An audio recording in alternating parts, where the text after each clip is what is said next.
Assalamualaikum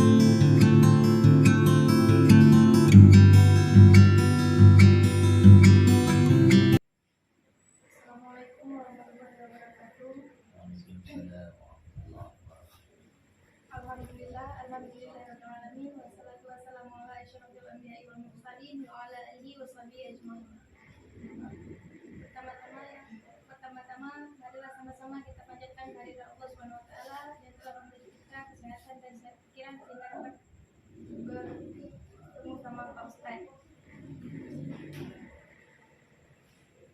Tidak saya perpanjangkan mukadimah, langsung saja saya masuki ke dalam judul makalah, yaitu penyakit hati dan obatnya.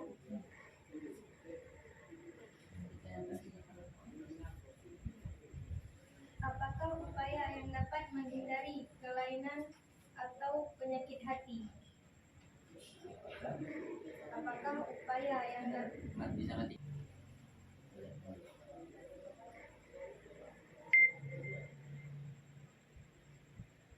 Kenapa penyakit hati dianggap berbahaya menurut ajaran Islam?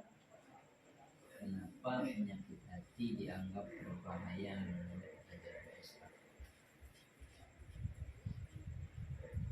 Karena penyakit hati itu adalah sumber kerusakan.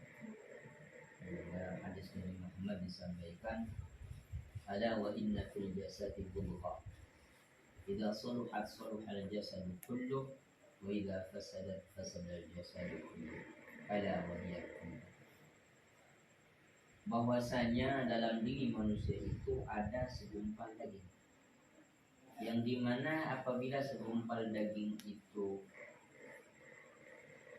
selamat, maka selamatlah seluruh tubuh manusia.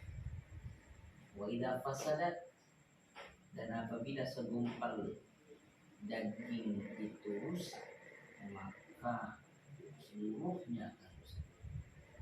Ala wa hiya qalbu, satu gumpal daging itu adalah hati. Perlunya sangat dalam menjaga hati kita supaya kita tetap bersih, karena hati adalah pusat daripada pergerakan kita, pusat daripada bagaimana kita beramal dan berbuat. Andai saja hati rusak, maka nilai-nilai yang kita kerjakan pun akan rusak. Bahkan penyakit-penyakit hati itu menggerogoti amal-amal yang telah kita buat. Kama ta'kulunna al-hataba, sebagaimana api membakar kayu bakar. Jadi penyakit hati, khususnya hasad yang saya sebutkan, itu bisa merusak apa yang telah kita perbuat. Jadi sia-sialah kita berbuat kalaulah hati kita masih dipenuhi dengan kedengkian. Kemudian takabur bahkan na'udzubillah, itu bisa menyebabkan orang sombong dan angkuh, dan itu merupakan salah satu penyebab daripada iblis diusirnya dari surga. Jadi apa tadi pertanyaannya? Kenapa penyakit hati Dianggap berbahaya dalam Islam? Karena penyakit hati seluruhnya, baik itu hasad dengki, sombong, takabur, ujub merasa takjub,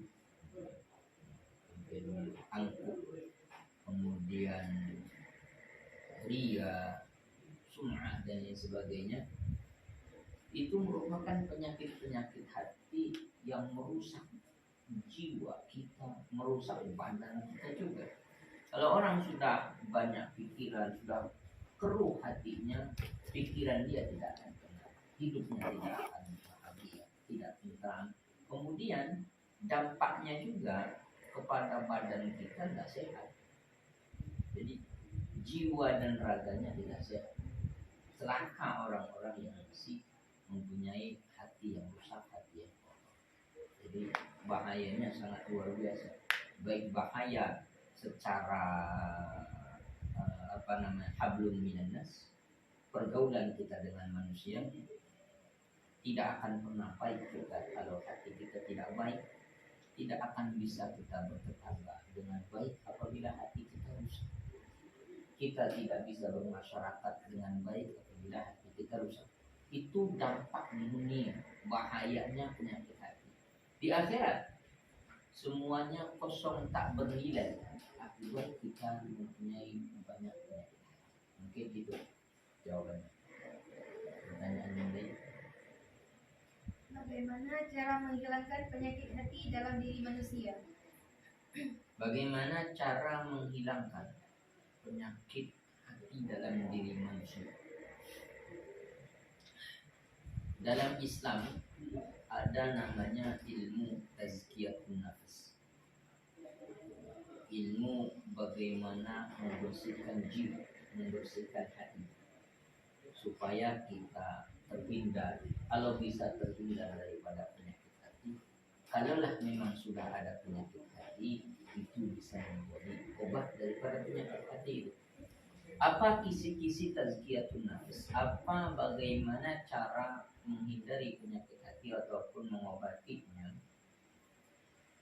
Ada beberapa dalil-dalil, baik ayat Quran ataupun hadis ataupun kalam ulama yang menganjurkan atau yang memberikan trik-trik itu. Yang pertama, dalam Al-Quran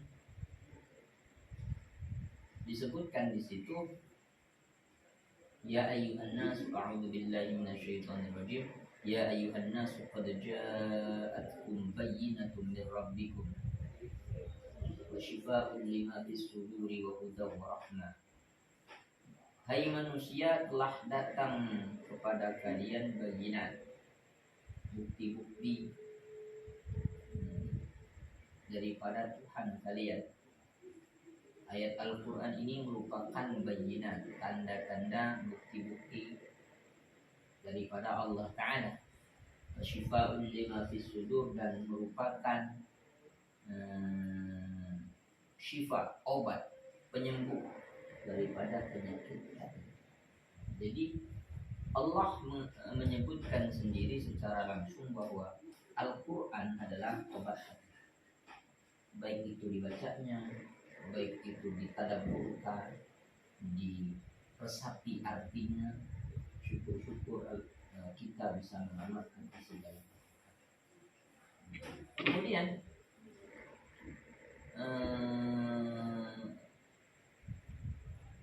dalam kalam ulama disampaikan dawaul qulub, obat hati itu ada 5. Khamsatun, ada 5.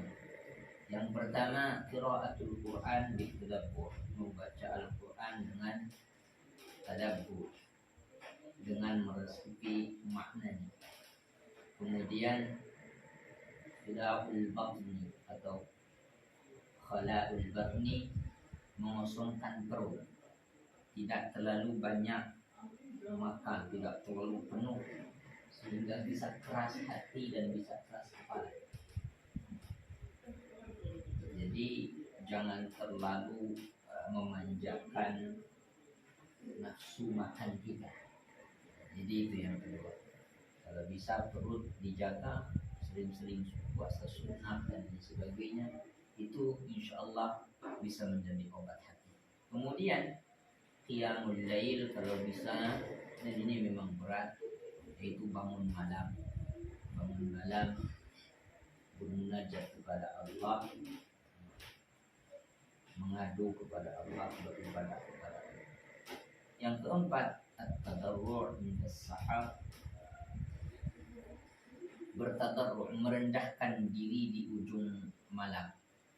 Ketika sahur, ketika mau menjelang subuh, kita merendahkan diri kita kepada Allah. Yang terakhir, yang kelima, majalisus salihin, duduk bersama orang-orang salih, duduk bersama orang-orang yang mempunyai tingkah laku ibadah yang baik, orang-orang yang salih dan salihah. Insyaallah Allah itu semua bisa menjadi resep obat hati kita, ataupun bisa menangkal kita terhindar daripada penyakit hati. Ya, ada yang lain? Ya, boleh bisa.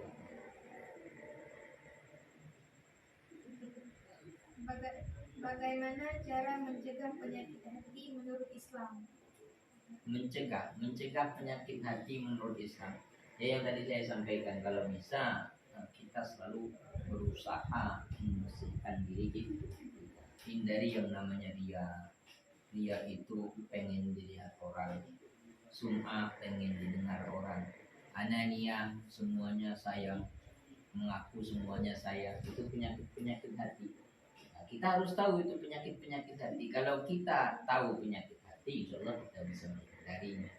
Kita harus benar-benar mengetahui penyakit hati dan kita coba menjauhi dari apa-apa penyakit hati. Kita tahu dulu, jangan-jangan malah sikap kita yang demikian itu adalah merupakan sumber daripada penyakit hati. Jadi cara mencegahnya harus benar-benar tahu macam-macam penyakit hati. Ada ujub, takabur sombong, ujub merasa hebat, merasa wah, ujub.